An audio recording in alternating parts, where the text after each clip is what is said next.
Welcome, everybody. For nearly 2,000 years, the Orthodox Christian Church has sanctified time, drawing the faithful into the rhythm of feast and fast, of seasons of preparation and celebration. Yet today, you will often hear that some Orthodox Christians celebrate Christmas on December 25th and others on December 7th. Some parishes mark saints' days on differing dates. Why? What is going on with the calendar? In this video, come with me and we will explore why some Orthodox churches follow one calendar and others use a different one. We'll trace the history of the Julian calendar and the Gregorian calendar, see when and why certain Orthodox jurisdictions adopted a new calendar, examine the differences between them, and look at the fact that all Orthodox churches continue to use the Julian calendar for the Pascha, what's called in the West Easter season. Finally, we'll discuss the ramifications, liturgical, ecclesial, practical, and see what this means for unity in the Orthodox world. Let's start by going back to the ancient world.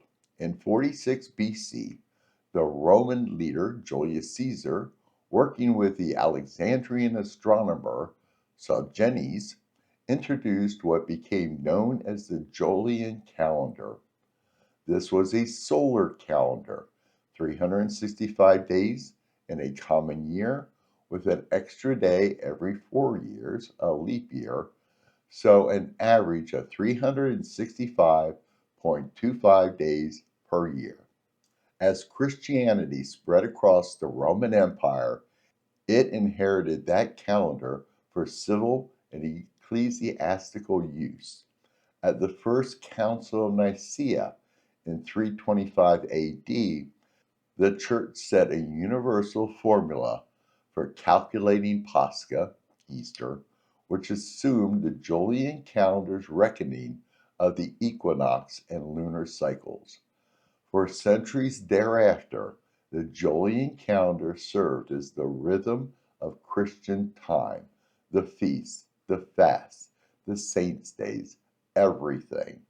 The Church sanctified time as well as space. However, the Julian system has a flaw. The actual solar year, the time it takes the Earth to orbit the Sun, is about 365.2422 days, about 11 minutes less than 365.25 days. Over centuries, that discrepancy adds up. Roughly 1 day of drift every 128 years. By the 1500s, the spring equinox, which in earlier centuries had been about March 21st, was occurring around March 11th in Julian reckoning. This matters because the date of Pascha depends on the equinox and the full moon. As ecclesiastical time drifted away from the astronomical realities, questions arose. Should the calendar be reformed? Should the Church respond to the drift? In 1582, Pope Gregory XIII introduced a reform, the Gregorian calendar, the key adjustments. Some years divisible by 100 are not leap years unless divisible by 400. To catch up with the drift, 10 days were dropped. In many countries, Thursday, October 4th, 1582, was followed by Friday, October 15th. This brought the calendar back in line with the equinox and reduced future drift. Western, Roman Catholic countries gradually adopted it.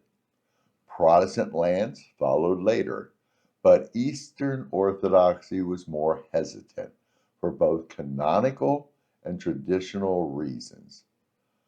While Western Europe moved to the Gregorian calendar for civil and often ecclesiastical use, many Orthodox lands stayed with the Julian calendar. Why? Because the calendar had become part of the church's rhythm, her sanctified life. Changing it felt like altering the heartbeat of the church. Over time, the differences between the Julian and the Gregorian calendar grew. By the 20th century, the gap stood at 13 days. That is why, for example, when Western Christians celebrate December 25th, some Orthodox still doing Julian reckoning mark that day on what is January 7th by the Gregorian calendar. In the 20th century, changes began. In 1923, a so-called Pan-Orthodox Congress in Constantinople under Mellitus Medakakis adopted a revised Julian calendar, also called New Calendar. The revised Julian retained the Julian method for calculating Pascha, but adjusted the fixed feast to align with the Gregorian calendar, making December 25th match Gregorian December 25th, and included a more accurate leap year rule. Some churches adopted it. The Ecumenical Patriarch of Constantinople, the Church of Greece, the Church of Romania, the Church of Bulgaria, and the Orthodox Church in America. Others refused, keeping the traditional Julian calendar. Among these were the Russian Orthodox Church, the Serbian Orthodox Church, the Georgian Church, and the Church of Jerusalem. Thus, the Orthodox world became divided between Old Calendarists and New Calendarists. To recap, in case I lost you somewhere along the way, you have three broad groups: Old Calendar, Julian for everything; New, Revised Calendar, fixed feast aligned with the Gregorian, but Pascha still Julian; and a few mixed situation where local civil calendars differ from liturgical ones. Officially, according to the Greek Orthodox Archdiocese of America website, within the Orthodox Church, feast days and fast days are reckoned according to two distinct calendars: the Julian calendar and the Gregorian calendar. Importantly, all Orthodox churches continue to determine the date of Pascha, Easter, according to the traditional Julian Paschalion, even those using the revised calendar for fixed feast. That means the one true feast of feasts, the resurrection of Christ, remains calculated on the same basis across Orthodoxy. The formula set at Nicaea: Pascha is the first Sunday after the first full moon following the vernal equinox, traditionally fixed as March 21st on the Julian calendar.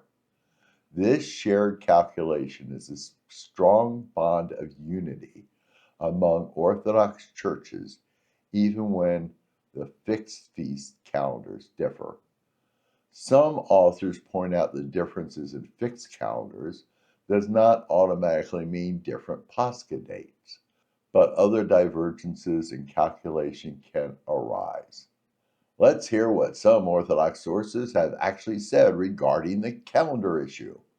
From the traditionalist viewpoint, the Church did not simply express an opinion or leave the question as a theological issue, but rather she took a definite position, not only forbidding the use of the papal calendar, but even anathematizing it by pan-Orthodox councils.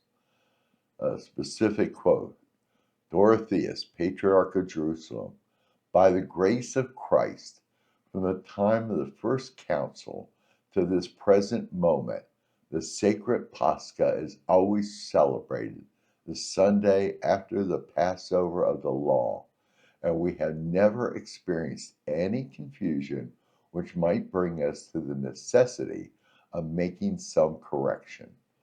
wrongly have the contemporary astronomers of old Rome removed 10 days. Moreover, their new calendar provokes much confusion and many causes for disorder. More recently, from a broader Orthodox leader, it is a scandal to celebrate separately the unique event of the one resurrection of the one Lord. That is from Bartholomew I, the ecumenical patriarch. This latter quote points to the desire for greater unity in celebrating a Pascha among all Christians. These statements show how the calendar question is more than mere civil scheduling. It touches liturgical, canonical, and even ecclesial identity. I just want to take a quick moment to talk about the Roman Catholic versus Orthodox. The Western Church uses the Gregorian calendar, introduced in 1582 to correct the seasonal drift in the older Julian calendar. The Orthodox Church, just to recap, however, continues to calculate Pascha using the Julian calendar, the same system used at Nicaea. Because the Julian calendar currently runs 13 days behind the Gregorian, the spring equinox and the full moon occur on different dates in the two systems. As a result, while the principle is the same, the calculated dates diverge, sometimes by 1 week, sometimes by several weeks. On occasion, they align exactly. When the full moons and Sundays happen to line up in both calendar systems, Pascha and Easter fall on the same day. But more often, the Julian calculations push Orthodox Pascha later, especially when Western Easter falls before the Jewish Passover, which Orthodoxy avoids. These differences reveal not a theological disagreement, but a matter of timekeeping tradition. Both churches follow the same ancient rule, but counts the days accordingly to different clocks. So, what are the consequences of having different calendars within Orthodoxy? First being liturgical and communal differences. Fixed feasts, Christmas, Theophany, Saints' Days, fall on different dates in jurisdictions using old versus new calendars. For example, the announcement of feast days in one parish might be 13 days apart from a neighboring parish under a different calendar. Pilgrimages, pan-Orthodox gatherings, interjurisdictional joint liturgies can become complex.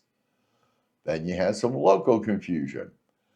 In countries with multiple Orthodox jurisdictions, North America, Western Europe, Australia, you may find parishes from one jurisdiction using the Julian calendar and others using the Revised calendar. For lay faithful, it can be confusing. When is Christmas this year? When is the Saints' Day? When is the fast and feast? Then you have ecclesial identity and division. For some churches and faithful, calendar reform was seen as a betrayal, or at least a major change of Orthodox tradition. The emergence of old calendars groups who broke communion with their mother churches is one manifestation. Then there's the ecumenical implications. The fixed feast divergence places Orthodox churches in some areas out of sync with Western Christian holidays, Christmas on January 7th versus December 25th. Some see this as maintaining distinctive identity, others see it as a barrier to common witness. Then there's unity in witness. On the positive side, the continued shared celebration of Pascha on the old Paschalion is an important marker of unity. Despite calendar differences for fixed feasts, the one feast to feast remains common. This speaks to a deeper unity of faith, independent of civil date encodings. In short, The calendar differences is not just about days on a calendar. It reflects how the Church understands tradition, how she lives in time, and how she witnesses to the world. Why hasn't the Orthodox world simply adopted one calendar uniformly? Several reasons. First, autonomy of local Orthodox churches. No single authority mandates all jurisdictions to conform. There's a deep sense of tradition. The Julian calendar is seen by many as part of the inheritance of the fathers, the rhythm of centuries of worship. Another reason, fear of showing deference to Western Latin innovation. Some view Gregorian reform as a Catholic innovation. And then there's practical and pastoral concerns. Changes would require widespread coordination, educating clergy and faithful, and adjusting liturgical books. That said, some Orthodox leaders continue to speak of greater liturgical calendar unity. The quote I mentioned earlier from Patriarch Bartholomew shows this. There remains proposals and dialogues within Orthodoxy about possible reconciling calendars, or at least clarifying differences. But such a move would require broad consensus across many autocephalous churches.